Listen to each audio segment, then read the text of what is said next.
चला, कोण कोण आलंय लाईव्ह? हा, श्री मुंडकर, नागोराव लकडे, DR वाघमोडे,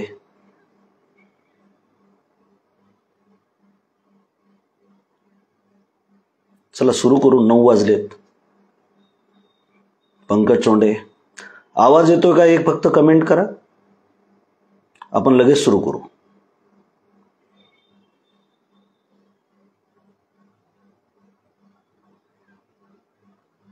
चला, वेगानं लोक येत आहेत, आपण वेळेला महत्व देऊ. कोणीतरी कमेंट करा, आवाज येतोय आणि व्यवस्थित दिसतंय. सुरू करू आपण.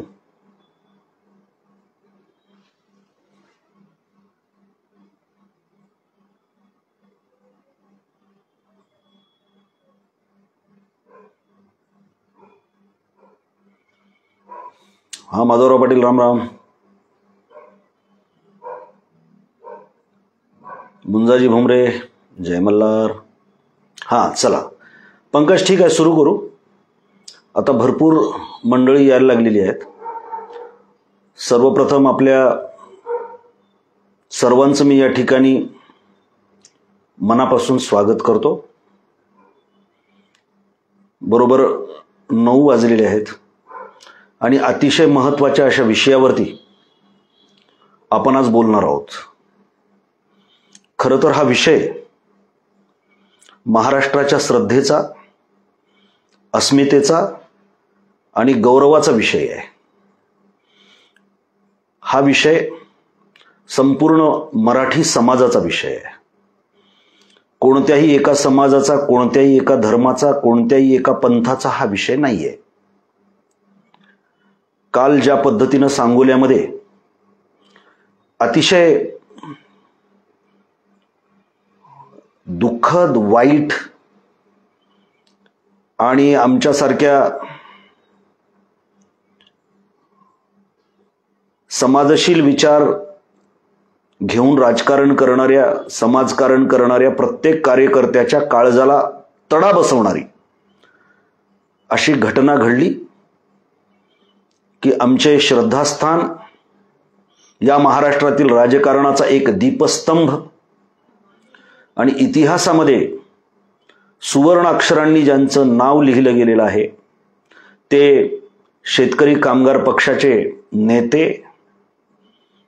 स्वर्गीय भाई गणपतरावजी उर्फ आबासाहेब देशमुख हे ज्या घरामध्ये राहिले,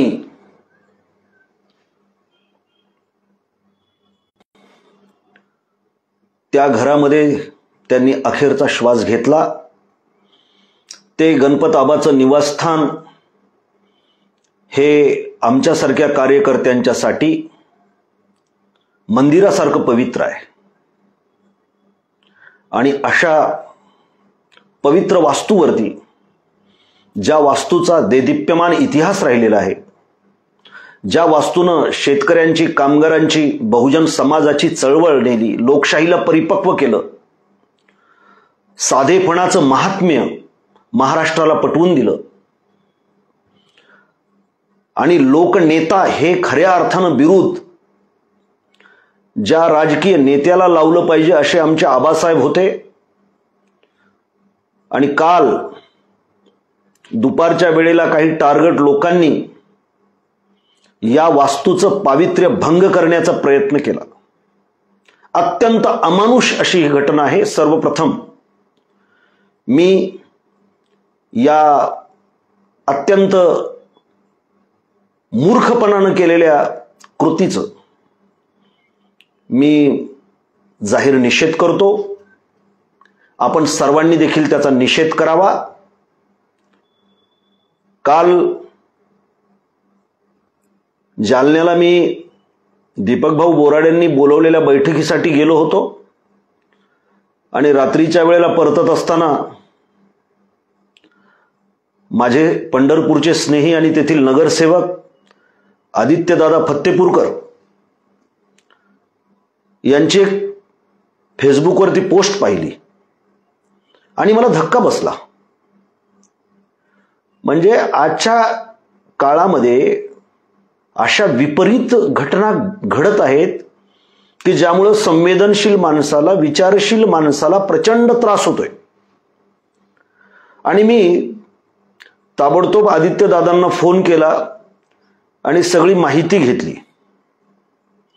त्यानंतर आमचे सांगोल्यातले नेते, स्नेही परमेश्वरराव कोळेकर यांच्याशीही मी बोललो, आणखी काही सांगोल्यामधल्या कार्यकर्त्यांशी बोललो आणि सगळेच लोक हे दुःखी होते आणि संतापलेले देखील होते. कारण हे दुःख केवळ यातना देणारं नाही, तर या दुःखाच्या लाटासोबत संतापाचा एक उद्रेक महाराष्ट्रभर आपल्याला बघायला मिळतोय. आज सांगोला बंद होतं आणि निषेधाचा मोर्चा देखील मी पाहिला. काल रात्री जरा उशीर आला. आबासाहेबांचे नातू आणि सांगोल्याचे विद्यमान आमदार डॉक्टर बाबासाहेब देशमुख यांच्याशी मी बोललो. त्यांनाही हे सांगितलं की अशा वेळेला सगळा महाराष्ट्र जो जो आबासाहेबांच्या वरती मनस्वी प्रेम करतो, आबासाहेबांना मार्गदर्शक मानतो, आबासाहेबांचं कार्य दीपस्तंभासारखं डोळ्यासमोर ठेवून जो जो कोणी वाटचाल करतो, त्या सगळ्यांच्या अंतःकरणाला कालच्या घटनेमुळे तडे गेलेले आहेत. आणि आम्ही सोबत आहोत. पूर्वीही आम्ही देशमुख कुटुंबियांच्या सोबत होतो, कारण ते एक आदर्श असं राजकारण करत होते आणि जीवन प्रणाली जगत होते.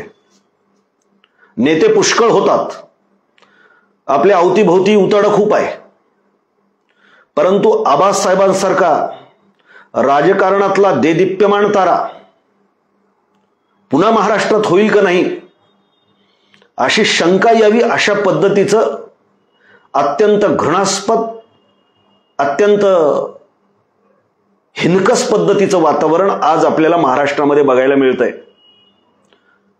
प्रचंड मोठी पोकळी आबासाहेबांच्या जाण्यामुळे निर्माण झालेली आपल्याला बघायला मिळते. म्हणून आबासाहेबांच्यावरती प्रेम करणारे लोक हे एका जातीतले नाहीत, एका धर्मातले नाहीत, एका प्रदेशातले देखील नाहीत, एका पक्षातले नाहीत, एका विचारधारेचेही नाहीत. कारण केवळ शेतकरी कामगार पक्षाचं एका निष्ठेनं आबासाहेबांनी राजकारणच केलं नाही, तर व्यवहारामध्ये त्यांनी राजकारणातला सदाचार आणि संस्कृती जपलेली होती.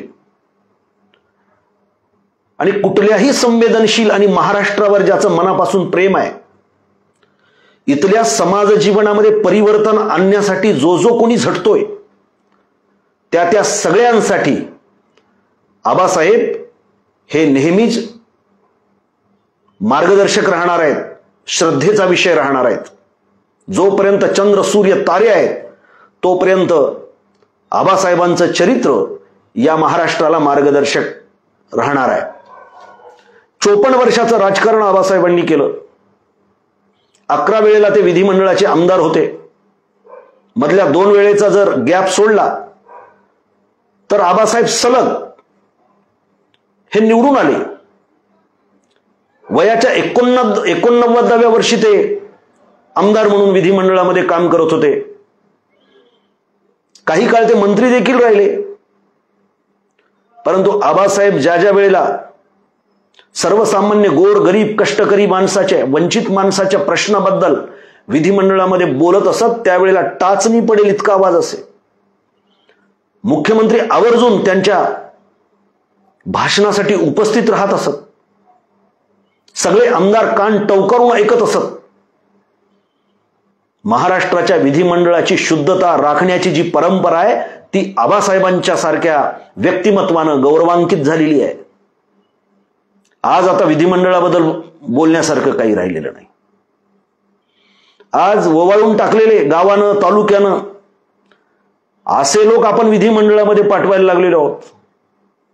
ज्याच्याकडे प्रचंड पैसा आहे, ज्याच्याकडे गुंडगिरी आहे, ज्याच्याकडे कायदा व्यवस्था मोडण्याची अमानुष ताकद आहे, अशा माणसांना आम्ही विधिमंडळामध्ये पाठवायला लागलेलो आहोत. आणि अलीकडच्या कालखंडामध्ये तर मी पुन्हा येईन या राक्षसी महत्वाकांक्षानं पछाडलेली माणसं महत्वाच्या जागेवरती जाऊन बसल्यामुळं महाराष्ट्रामध्ये राजकीय केरकचरा झपाट्यानं वाढलेला आहे. अशा वेळेला आबासाहेबांसारख्या ऋषितुल्य व्यक्तिमत्वाला डोळ्यासमोर ठेवून यापुढे महाराष्ट्रानं चाललं पाहिजे, अशा पद्धतीची भूमिका बाळगणारे माझ्यासारखे सुद्धा कार्यकर्ते या महाराष्ट्रामध्ये पुष्कळ आहेत. आबासाहेबांचे संस्कार आम्हाला आज लाख मोलाचे वाटतात. आजही कधी सांगोल्यामध्ये त्यांच्या वास्तूत गेलो तर कुठेतरी आबासाहेब आहेत, त्यांचा आशीर्वाद तिथल्या हवेमध्ये दरवळतोय असा आम्हाला भास होतो. आबासाहेब लाकडाच्या खुर्चीवर बसून अतिशय साध्या घरामध्ये राहून लोकांची कामं करीत होती. आपल्या सगळ्यांना माहिती आहे की एसटीनं प्रवास करणारा आमदार, अहो आज तर आमदाराच्या गाड्यावरून आमदाराची अवकात लोक ओळखत असतात. अंगावर किलोभर सोनं, कडक कपडे, सगळं ब्रँडेड, डोक्याच्या केसापासून ते पायाच्या नखापर्यंत, गाड्यांचा ताफा, जेसीबीनं फुलं उधळणं. कुठली परंपरा महाराष्ट्र चालवतोय? छत्रपती शिवाजी महाराजांनी स्वराज्यामध्ये साधेपणाला महत्व दिलं.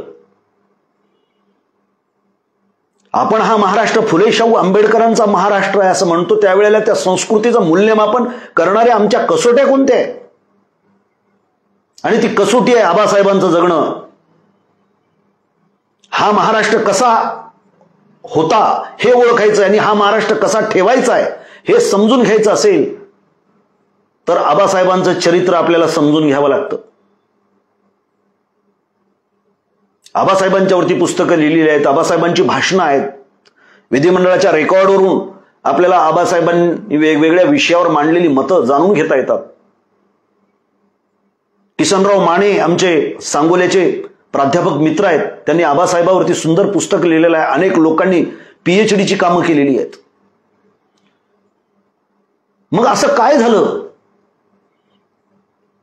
की आबासाहेबांच्या जाण्यानंतर 4 वर्षामध्ये सांगोल्याची संस्कृतीच डबघाईला आली?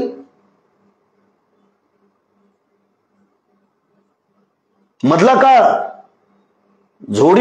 झाडी डोंगर वाल्याचा काळ होता.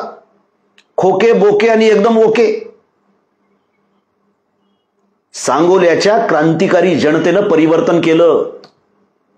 बऱ्याच लोकांना वाटतं की घराणेशाही आहे. अरे बाबा, ती श्रद्धा आहे त्या वास्तूवर, त्या घराण्यावरती. आणि आबासाहेबांची आबासाहेबांची सावली असल्यासारखं जणू काही डॉक्टर बाबासाहेब देशमुख यांची प्रतिमा आहे. आबासाहेबांसारखा सुसंस्कृतपणा, साधेपणा मिरवण्याची कुठली हौस नाही. आमदार निवासामध्ये सर्वसामान्य कार्यकर्त्यांच्या सोबत ते खाली झोपतात. पैसे कमवण्यासाठी वेगळं काही करत नाहीत.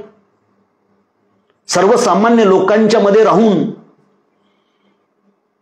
त्यांच्या हिताचं काम. मध्ये मध्ये थोडा व्यत्यय येतोय आणि आम्हाला असं वाटतं की एका दिव्यापासून दुसरा दिवा पेटवावा, तशा पद्धतीनं आबासाहेबांची आठवण व्हावी अशा पद्धतीची सार्वजनिक प्रतिमा ही बाबासाहेब देशमुखांनी निर्माण केलेली आहे. शेवटी ते रक्त आहे आबासाहेबांचं आणि जनतेचं प्रेम आहे. केवळ त्या मतदारसंघामध्ये इतक्या जातीची संख्या ही आहे, इतक्या जातीची ती, याच्यावर ते मोजमाप नाही. सांगोल्याचं राजकीय चरित्रच वेगळं आहे आणि ते आबासाहेबांनी घालून दिलेलं चरित्र आहे.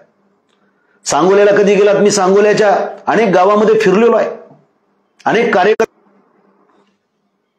थोडा कनेक्शनचा प्रॉब्लेम येतोय, एक मिनिट.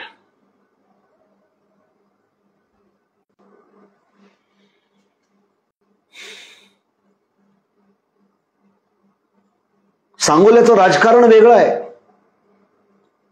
आम्हाला कधीही वाटलं नव्हतं की सांगोल्यामध्ये असं काही घडेल.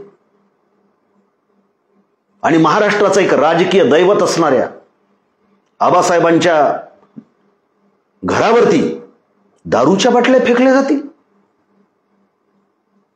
म्हणजे माणसाची अवलाद आहे का ज्यानं ते, तो खरोखरच माणसाची अवलाद असेल का असा प्रश्न पडतो. म्हणजे त्या वास्तूचं पावित्र्य त्या माणसाला शबलित करायचं होतं, गमवायचं होतं. दारू फेकणारा हात आम्हाला माहिती आहे, परंतु त्याच्या पाठीमागे असणारं डोकं, त्या कणखर आईसाहेबांना वंदन करावं असं वाटतं.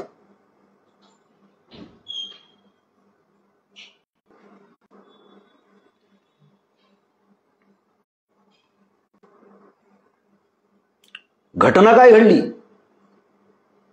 म्हणजे मी पाहतोय सोलापूर जिल्ह्यामध्ये जे कोणी पालकमंत्री आहेत त्यांनी या घटनेचा काय निषेध केलाय. बाबासाहेब देशमुखांच्यावरती कोणता दबाव आहे, त्यांच्या जवळचे कार्यकर्ते तोडण्याचा प्रयत्न होतोय. भाजपचं राजकारण हे माणसाला माणसातून उठवणारं, समाजातून उठवणारं राजकारण आहे. विकृतीनं भरलेलं राजकारण हे आहे. ज्यांना प्रवेश करायचा होता त्यांनी व्यासपीठ उभं करून तिथे जाऊन प्रवेश करायचा. त्यांनी मिरवणूक काढली आणि ती मिरवणूक आबासाहेबांच्या घरापासून काढली आणि त्याच वेळेला कोणीतरी दारूची बाटली तिथे फेकली. दारूची बाटली फेकणाऱ्याने फेकली, परंतु त्या खळकन फुटलेल्या बाटलीच्या काचा आता कुणाकुणाच्या ढोंगणामध्ये आणि कुणाकुणाच्या पायात शिरणार आहेत ते येणाऱ्या काळात दिसून येईल. तुम्हाला इतकं सोपं वाटतंय काय? आम्ही सुसंस्कृत आहोत याचा अर्थ आम्ही भ्याड नाही आहोत. आम्ही आबासाहेबांनी ठरवून दिलेल्या दिशेनं चालतोय याचा अर्थ आम्हाला हे कळत नाही याच्यातला असा त्याचा अर्थ नाहीये. आणि त्यामुळे याद राखा की आबासाहेबांचं घर हे आमच्यासाठी प्रेरणा तीर्थ आहे. गाठ आमच्याशी आहे. हा विषय मुद्दाम म्हणून घेतलाय. अहो, एखाद्या मंदिराची, एखाद्या देवाची विटंबना व्हावी, एखाद्या महापुरुषाची विटंबना व्हावी आणि त्याच्यानंतर समाज जीवनामध्ये संतापाच्या लाटा उसळाव्यात, तशी परिस्थिती आज महाराष्ट्रात आहे. तुम्हाला हा विषय इतका सोपा वाटतो काय? केवळ आमच्या धनगर समाजासाठीच केवळ ते आदर्श नाहीत. आज संबंध महाराष्ट्रातला विचार करणारा माणूस हळहळतोय. मग स्वतःला सुसंस्कृत म्हणणाऱ्या फडणवीसांनी याच्यावर काही प्रतिक्रिया कुठे दिली आहे का? माफी मागितली आहे का? एखादं तरी स्टेटमेंट दिलंय की ऋषितुल्य अशा आबासाहेबांच्या निवासस्थानाची विटंबना करणाऱ्याचे मी हात तोडू, त्याला शासन करू, काय करायचं ते बोला ना. तुमचा संताप कुठे दिसतोय का? म्हणजे ठरवून चाललेलं आहे सगळं.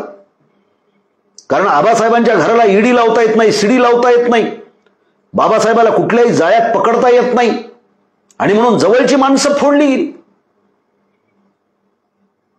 त्यांच्या प्रवेशाच्या निमित्तानं मिरवणूक काढली. त्या मिरवणुकीची परवानगी कशी दिली? आणि ज्या वेळेला सर्वसामान्य आबासाहेबांच्यावरती प्रेम करणाऱ्या लोकांना कळालं की अशा पद्धतीची विटंबना झाली, 10,000 लोक उत्स्फूर्तपणाने त्या ठिकाणी जमले. जाळपोळ झाली असती, काही झालं असतं, परंतु आमदार बाबासाहेब देशमुखांनी अतिशय समजूतदारपणानं भूमिका घेतली आणि ते होऊ दिलं नाही. हे परंपरेला धरूनच केलंय. परंतु महाराष्ट्रामधले कोट्यवधी लोक जे आबासाहेबांच्या वरती प्रेम करतायत, त्या वास्तूला, मंदिरा इतकं पवित्र मानतायत, त्यांच्या भावना दुखावल्या गेलेल्या आहेत. होय, दुखावल्या गेलेल्या आहेत. राजकारण गेलं चुलीत. आबासाहेबांसारख्या ऋषितुल्य माणसांच्या वरती शिंतोडे, तेही तुम्ही दारू टाकून शिंतोडे उडवताय. येणाऱ्या कालखंडामध्ये फडणवीस साहेब तुम्हाला आणि तुमच्या पक्षाला निश्चितपणानं फळ मिळाल्याशिवाय राहणार नाही. आज आईसाहेब पण बोलल्या की असं करणाऱ्याला देव बघून येईल, काय करतील? आज त्या 90 वर्षाच्या आहेत. कधीही आयुष्यामध्ये त्यांनी अशा पद्धतीचं राजकारण बघितलेलं नव्हतं. म्हणजे ही सरळ चालणारी सुसंस्कृत माणसं आहेत. तुमच्यासारखा गडगंज पैसा इकडं तिकडं जाऊन कमावलेला नाही. पैशाच्या जोरावरती माणसं फोडण्याचा उद्योग यांनी कधीही केलेला नाही. स्वतःला खूप काही पैसा मिळावा, इस्टेट मिळावी, अशी स्वप्न यांनी कधीही पाहिलेली नाहीत. यांचं राजकारण हे महाराष्ट्र घडवणारं राजकारण आहे. फडणवीसांचं राजकारण हे महाराष्ट्र बिघडवणारं राजकारण आहे. आणि त्यामुळे तुम्ही कुठलीच प्रतिक्रिया दिलेली नाही. तो माथे फिरू कोण होता, त्याला काय शिक्षा होणार आहे, त्याच्या संदर्भामध्ये सीबीआयची चौकशी करणार का, सीआयडी लावणार का, काय रिपोर्ट आहेत तुमचे? त्याच्या पाठीमागं डोकं कुणाचं होतं? त्या बाटलीच्या पाठीमागं कोणती विकृत मानसिकता होती? हे 500-500 रुपये देऊन माणसं आणलेली पिऊन त्या मिरवणुकीमध्ये कशी आली? कुणावरही दोषारोप आम्ही करणार नाही, आम्ही काही वेडे नाही आहोत. परंतु याचा छडा तिथल्या पोलीस प्रशासनानं लावला पाहिजे. गृहमंत्री झोपलेला आहे का? एवढी घटना घडते, गृहमंत्र्यांनी तिथं जायला पाहिजे. आजच्या मोर्चाच्या पुढे जायला पाहिजे होतं मुख्यमंत्र्यांनी. खरोखरच तुम्हाला महाराष्ट्राची संस्कृती बिघडू नये असं वाटत असेल तर तुम्ही अशी घटना घडल्यानंतर काय कृती कार्यक्रम हाती घेतलाय हे महाराष्ट्राला सांगा. केवळ धनगर समाजाच्या भावना दुखावलेल्या नाहीत, ते तर तुम्ही आरक्षणाच्या आमच्या आंदोलनामध्ये भेट न देऊन त्यांना दुर्लक्षित करून आमच्या भावना दुखावलेल्या आहेतच. आम्ही ठरवतोय की आमच्या घराघरावरती काळे झेंडे लावू, आणि आता तर ते आम्ही लावणार, कारण तुम्ही आमच्या दैवताचा अवमान केलेला आहे. आम्ही माफ करणार नाही. आरक्षणाच्या लढ्यापेक्षाही त्याच्यामध्ये आलेलं दुःख पचवून सुद्धा हे दुःख आम्हाला पचवता येत नाही. आमच्या काळजाला भगदाड पडलेला आहे. आणि अशा कोट्यावधी लोकांचा प्रतिनिधी म्हणून या ठिकाणी मी बोलतोय.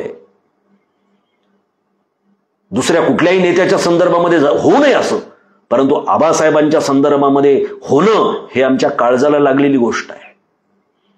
म्हणून बांधवांनो, मागे आमचे दादा महाराष्ट्रातले सुप्रसिद्ध असे ग्रामीण कवी नादो महानोर यांनाही त्यांच्या गावामध्ये प्रचंड त्रास झाला. त्यावेळेचे उपमुख्यमंत्री मुंडे साहेब होते, ते तिथे गेले आणि त्यावेळेला दादांनी एका कवितेतून आपलं मनोगत व्यक्त केलं होतं. दादा म्हणाले होते, ज्यांना माझ्या आयुष्याचे सुवर्णाचे क्षण दिले त्यांनाच पाहिले मी माझेच फास बांधताना, ज्यांना माझ्या भाकरीचे अर्धे घास दिली. आज तशीच अवस्था आहे. आमच्यामधलेच, आमच्या मांडीला मांडी लावून बसणारे, आमच्या रक्तामासाची माणसं आमच्यापासून फोडली जात आहेत. त्यांच्यावरती दबाव टाकून त्यांना फोडलं जात आहे. कारण या महाराष्ट्रामध्ये सुसंस्कृत राजकारण होऊ नये अशी शपथ जणू काही फडणवीसांनी आणि त्यांच्या सगळ्या टोळीनं घेतलेली आहे. महाराष्ट्रामध्ये असं एक दिवस जात नाही की जिथे माणुसकीला काळीमा फासणारी घटना घडत नाही. आता विचार करणाऱ्या माणसांनी याच्यावरती बोललं पाहिजे. सातत्यानं महाराष्ट्र संघर्षाच्या या वावटळीमध्ये यांनी ढकलून दिलेला आहे. मग ते संघर्ष कधी आरक्षणाच्या निमित्तानं असो, ते कधी संघर्ष स्त्रियावरील अत्याचाराच्या निमित्तानं असो, दलितावरील अत्याचाराच्या निमित्तानं असो. काल भूषण गवई चेअरवर असताना एका सनातनानं बूट फेकलाय. काय याची प्रतिक्रिया महाराष्ट्रातून? फुले शाहू आंबेडकर, शिवाजी महाराज, अहिल्यादेवी होळकर, गाडगे बाबा, तुकडोजी महाराज, अण्णाभाऊ साठ्यांचा हा महाराष्ट्र आहे. पंजाबराव देशमुखांनी घडवलेला हा महाराष्ट्र आहे. त्याचा आम्हाला नुसता अभिमान बाळगून उपयोगाचा नाही. हे आम्ही चालू देणार नाही. संबंध देशाचं वैचारिक नेतृत्व करण्याची ताकद महाराष्ट्रामध्ये आहे बांधवांनो. आणि आज तर ही घटना घडली, अतिशय लांछनास्पद घटना. आबासाहेब आमच्यातून निघून गेलेले आहेत. त्यांच्या संदर्भामध्ये तुम्ही कितीही घाणेरडं काही केलं तर त्यांच्यावर फरक पडणार नाही. परंतु आबासाहेबांचं चरित्र डोळ्यासमोर ठेवून काम करणारे, आबासाहेबांची परंपरा चालवण्याचा प्रयत्न करणाऱ्या प्रत्येक माणसावर हल्ला आहे अशी आमची भावना आहे. आणि त्यामुळे मी फडणवीसांना इथूनच इशारा देतोय की फडणवीस साहेब, आम्हाला तुमचे कोरडे शब्द नको आहेत, आम्हाला ऍक्शन पाहिजे. आणि तुम्ही जर ऍक्शन नाही घेतली तर महाराष्ट्रामध्ये मोठ्या प्रमाणावरती आंदोलन या काळात उभी राहतील. गरीब लोकांचा अंत बघू नका. आधीच माणसं तुम्ही त्रासून टाकलेली आहेत आणि अशामध्ये आमच्या हृदयामध्ये ज्यांना स्थान आहे अशा लोकांना तुम्ही जर अपमानित करण्याचा प्रयत्न करत असाल, त्यांची विटंबना करण्याचा प्रयत्न करत असाल तर मग या संतापाला अतिशय व्यापक रूप मिळाल्याशिवाय राहणार नाही. आणि म्हणून बांधवांनो, मलाही आपल्या सर्वांना या माध्यमातून विनंती करायची आहे की आबासाहेबांच्या चारित्र्यावरती शिंतोडे उडवणारा हा प्रकार आहे. ज्या वास्तूला कधीही दारूच्या थेंबाचा स्पर्श झालेला नव्हता त्या वास्तूवरती जाणीवपूर्वक दारूच्या बाटल्या फेकल्या गेलेल्या आहेत. फेकणाऱ्या माणसाचा इरादा जो होता तो सांगोल्याच्या जनतेनं विफल करून टाकला. तो यशस्वी होऊ दिला नाही. मी जनतेचं अभिनंदन करतो. आणि तात्काळ सांगोला बंदची हाक देण्यात आली आणि हजारो माणसं रस्त्यावरती उतरली. ही आबासाहेबांची ताकद आहे. या जनतेमध्ये आजही आबासाहेब जिवंत आहेत आणि येणाऱ्या कित्येक शतकापर्यंत आबासाहेब जिवंत राहतील. आणि याचीच भीती या बहुजन विरोधी मानसिकतेच्या भाजप सरकारला वाटते. त्याच्यामुळे शिवाजी महाराजांचा पुतळा पाडला जातो आणि पुतळा निर्माण करणारा पोरगा कुठं आहे? पळून त्याला सोडून दिलं गेलं. महाराजांच्या पुतळ्याचे तुकडे झाले. अहिल्यादेवी होळकरांच्या जयंतीच्या वेळेला तुम्ही म्हणताय हिंदू धर्मरक्षिणी. काय तुम्हाला त्याच्यातून? म्हणजे याचा अर्थ असा आहे की बहुजन समाजातल्या महापुरुषांची विटंबना करायची. होय, आबासाहेब देखील आमचे महापुरुष आहेत. आमच्या काळामध्ये होते, आम्ही त्यांना बघितलंय. याचा अर्थ असा नाही की त्यांनी घालून दिलेली जी मूल्य व्यवस्था आहे ती मूल्य व्यवस्था महापुरुषाच्या बिरुदावलीला, व्याख्येला स्पर्श करणारी मूल्य व्यवस्था होती. आणि त्याच्याबद्दल आम्हाला कायम कृतार्थता आहे. त्याच्याबद्दलचा कायम आम्हाला अभिमान आहे. आणि म्हणून तुम्ही आता याच्या पुढे काय करणार आहेत याची उद्घोषणा तुम्ही मीडियातून केली पाहिजे. आणि ज्या मंडळींनी भाजपाच्या त्या मंचावरती हार तुरे घेतले, ज्यांनी स्वतःला मिरवून घेतलं, त्यांनी सुद्धा एक वेळ आरशात बघण्याची गरज आहे. काय करायला गेलो आपण, काय झालं, आत्मपरीक्षण करण्याची गरज आहे. आणि पश्चाताप दग्ध मनानं त्यांनी पण कबुली दिली पाहिजे की आमच्याकडून फार मोठी चूक झालेली आहे. परंतु हे भाजप करणार आहे विकृत मानसिकतेचे हे लोक आहेत. मला देवानंच सांगितलं म्हणून मी बूट भिरकावला असा तो किशोर म्हणाला. वकील आहे तो, साठी ओलांडलेला आहे. म्हणजे काय कॉन्फिडन्स आला या मनोवृत्तीच्या लोकांना. सत्तेनं दिलेला हा कॉन्फिडन्स आहे. त्याच्यावर कुठलाही गुन्हा दाखल होत नाही असे अनेक विकृत मानसिकतेचे लोक या भाजपानं सांभाळलेले आहेत. म्हणून माझी आपल्या सगळ्यांना हात जोडून विनंती आहे की आपल्या लेकरांना आबासाहेबांचं बोट धरून चालायला तुम्हाला लावायचंय का या विकृत मानसिकतेच्या लोकांचं बोट धरून चालवायला लावायचंय, याचा विचार बहुजन समाजातल्या लोकांनी करण्याची गरज आहे. तुम्हाला महाराष्ट्र आबासाहेबांना जसा अभिप्रेत होता तसा घडवायचा आहे का मी पुन्हा येईन या राक्षसी मनोवृत्तीनं पछाडलेल्या महत्वाकांक्षेतून हा महाराष्ट्र तुम्हाला घडवायचा आहे. याचा आपण जरूर विचार करा. या घटनेचा जेवढा निषेध करायचा तर तो निषेध केलाच पाहिजे, पण सरकारवर आपण दबाव आणला पाहिजे. प्रत्येक तालुक्यातून, प्रत्येक जिल्ह्यातून निवेदनं गेली पाहिजेत. त्या ठिकाणी आता ठीक आहे, दिवाळी आहे, दिवाळीच्या आधी आपल्याला काय करता येते याचा पण कार्यकर्त्यांनी विचार केला पाहिजे. पक्ष नाही इथे, धर्म नाही, जाती नाही, पंथ नाही, या सगळ्या विभाजनाच्या पलीकडे जाऊन अखंड मानवतेला ललानभूत करणारं असं आमच्या आबासाहेबांचं चरित्र होतं. हे आम्हाला महाराष्ट्रातल्या या मातीमध्ये उभं टाकून ताठ मानेनं सांगावं लागेल. आणि तुमच्या विकृत षडयंत्रकारी राजकारणाला आम्ही इथे थारा देणार नाही, आम्ही इथे उगू देणार नाही, आमच्या लेकरा बाळांना तिथे फशी पाडू देणार नाही. हा संकल्प या निमित्तानं करण्याची गरज आहे. ज्या ताकदीनं सांगोल्यामधली जनता रस्त्यावरती आली त्यांचं तर अभिनंदनच आहे, पण त्याच ताकदीनं त्यांच्या उरामधला जो काही असंतोष आहे तो महाराष्ट्रातल्या प्रत्येक काळजात पोचला पाहिजे. ही एक घटना नुसती घटना नाही, तर तुम्हाला सांगतो आपल्या अस्मितेवरती केलेला हा हल्ला आहे आणि अशा घटना वाढत जाणार आहेत. कारण यांच्या राजकारणाची जी दिशा आहे ती दिशा हीच आहे की आमच्याशिवाय दुसरं कोणी नाही, आम्ही जे सांगतो तेच कायदे, आम्ही जे करू तेच राजकारण, आम्ही ज्या दिशेनं या समाजाला नेऊ तीच दिशा. यांना संविधानाच्या अंगानं हा समाज उभा करायचा नाही, यांना मनुस्मृतीच्या आणि गोळवलकरांच्या बंच ऑफ थॉटच्या अंगानं हा समाज न्यायचा आहे. आता आपल्याला याचा विचार करावा लागेल बांधवांनो. म्हणून छोटे छोटे स्वार्थ आपण घेऊन काम करायला लागलेलो आहोत आणि त्यामुळं आबासाहेबांची परंपरा ही दुर्लक्षित व्हायला लागली. त्या परंपरेचे वाहक होण्याची आम्ही पात्रता गमावत चाललेलो आहोत. मला असं वाटतं की जीवनामध्ये सगळ्यात आपलं श्रेष्ठत्व काय आहे, जीवनाची सगळ्यात मोठी श्रीमंती काय आहे, आबासाहेबांच्या परंपरेमध्ये मी कणभर काम करण्याचा प्रयत्न करतोय. आबासाहेबांच्या या सावलीखाली मी क्षणभर विसावण्याचा प्रयत्न करतोय. आबासाहेबांच्याकडून मी नखभर ऊर्जा घेतलेली आहे आणि मी या समाजासाठी काम करण्याचा प्रयत्न करतोय. मला असं वाटतं की ही खऱ्या अर्थानं आपली श्रीमंती आहे आणि आबासाहेबांचे विचार ही खऱ्या अर्थाने आपली जायदाद आहे. म्हणून ही जायदाद आपल्याला प्राण गेला तरी आपल्याला सांभाळावे लागेल है ना. आमच्या या जायदातीवरती विकृत नजर जर पडणार असेल तर ते डोळे काढण्याची ताकद आमच्यामध्ये असली पाहिजे.